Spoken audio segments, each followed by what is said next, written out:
আপনি আমাকে জড়ায় ধরলেন কেন? জড়িয়ে কোথায় ধরলাম? পড়ে যাচ্ছিলেন, বাঁচানোর চেষ্টা করেছি। জড়ায় ধরে বাঁচাতে হবে কেন?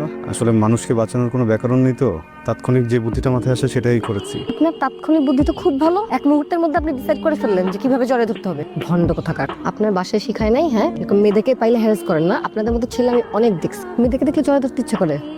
Excuse me, I am talking to you. আমি জানি না কি করলাম আর কেন কি হলো, কিন্তু একটা কথা না বলে পারছি না। আপনি চাইলে আমার আরেক গালে কষে চর বসিয়ে দিতে পারেন, কথাটা বলা জরুরি। পারফিউমের গন্ধটা অদ্ভুত, কেমন যেন একটা ঘোর তৈরি করে দেয়। আচ্ছা, এই ছেলেটাকে? শুনলাম এই ছেলেটাকে আপনি কালকে চর মেরেছেন ম্যাডাম। এটা বেয়াদব, আপনি না ঠিক কাজ করছেন না তো চর মেরে। এরকম বেয়াদব ছেলে আপনার এখানে এই পার্কে কি করে? আমার তো ইচ্ছা করে গলার ধাক্কা দিয়ে বার করে দিই, তো পারছি না। কাস্টমার টিকিট কেটে পার্কে আসে, আর যদি বার করে দিই আমাদের তো অমঙ্গল হবে, আমাদের তো কাস্টমার লক্ষ্মী। আপনার মেয়েকে পাচ্ছেন না আর আজকে জানালেন আপনি আমাকে? অফিসার, আমি আমার নিজের আত্মীয় স্বজনের বাড়িতে আগে খোঁজ নিয়েছি, তারপর আপনাকে জানিয়েছি। আসলে পেয়েছি কি, থানায় যাওয়ার ব্যাপারটা আমার জন্য লজ্জার। যেভাবে পারেন দ্রুত আমার মেয়েকে খুঁজে বের করুন প্লিজ অফিসার। ঠিক আছে, আপনি চিন্তা করবেন না। ওইটা ওই ছেলেটা না? আজকেও এসে বসে আছে। ব্যাপারটা খুব রহস্যময় না? এক্সকিউজ মি, আপনি কি প্রতিদিন এখানে আসেন? জি আসি তো, কেন আসবো না? আজব তো, আমি না বলার কি? কেন জোর করে শূন্য মারাতে বুক পেতে নিচ্ছেন?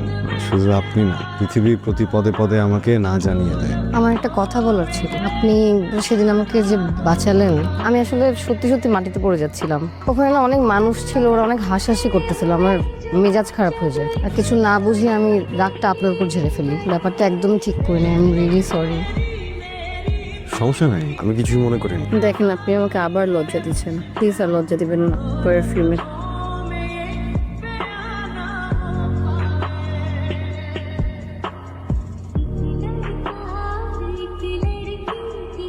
এক্সকিউজ মি, আপনি কিন্তু প্রতিদিন আসেন কেন? শৈশব খোঁজার চেষ্টায়।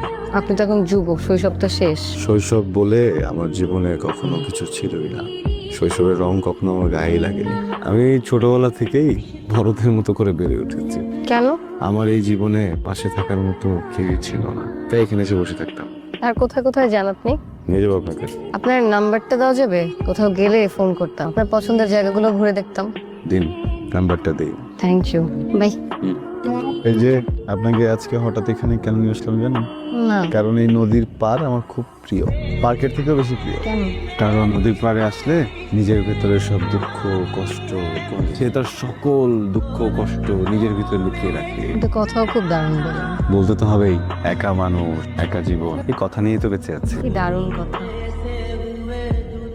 ক্ষুধা লাগছে? আচ্ছা, আপনাদের এখানে আশেপাশে ভালো রেস্টুরেন্ট কই আছে? কই খাওয়াবেন আমাকে? আমাকে বিশ্রামের সময় দিতে হবে। কোন রেস্টুরেন্টে খাওয়াবেন সেটা ডিসাইড করতে 20 মিনিট লাগবে?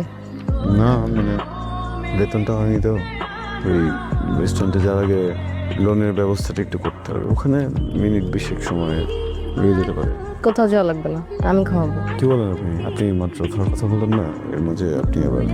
ঠিক আছে, তাহলে আমার থেকে ধার নেন, আপনাকে ঋণী করে রাখা যাবে। আর শোনেন, আজকে আর খাবো না, আপনি বেতন পান তারপর খাবো।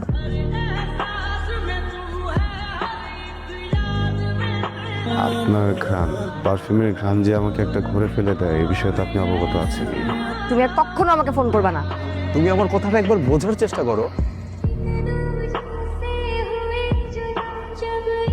মা, মারে কি হয়েছে তোর? কাঁদছিস কেন? বাবা, আমি ভুল করছি, আমাকে ক্ষমা করবা। কোথায় তুই মা? চলে আয় না, চলে আয়।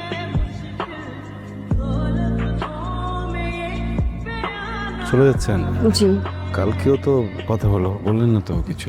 আসলে হুট করে সিদ্ধান্ত নেওয়া। অনেকদিন তো থাকলাম, বাড়ি ফেরা উচিত। হুম। আর কিছু বলবেন না? না। বাড়ির ঠিকানাটা চাইবেন না? যার নিজেরই বাড়ি নেই সে আরেকজনের বাড়ির ঠিকানা দিয়ে কি করে বলো? তার একটা কিছু বলেন। আমি তো যাওয়ার আগে কলিং বেল বাজাতে হয় না।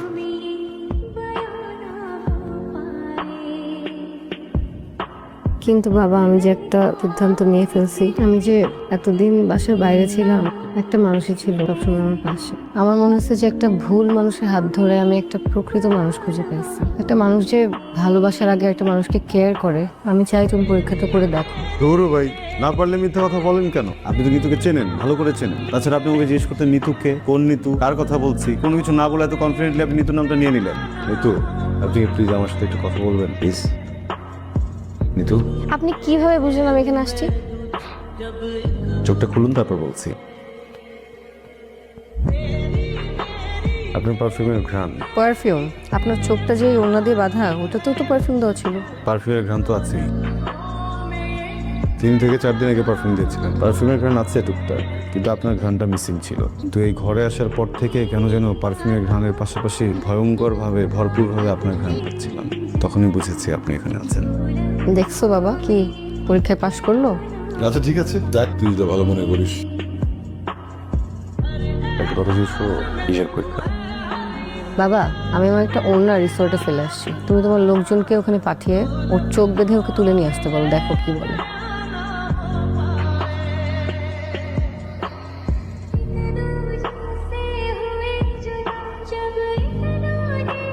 জীবন কি অদ্ভুত, কিভাবে একটা ভুল মানুষ আমাকে ঠিক মানুষটার কাছে নিয়ে আসলো। আপনার আমাকে ঠিক মানুষ মনে হয়, পরে যদি দেখেন ঠিক নাই। হাত পা ভেঙে নদীর পাড়ে বসে গেল। এমনিতেও তো আপনার বসে থাকতেই ভালো লাগে। নিতু, আপনি আমার জীবনের তাপ ছাড়া সূর্য, সূর্যমুখী, আর আমি আপনার জীবনের কাঁটা ছাড়া গোলাপ।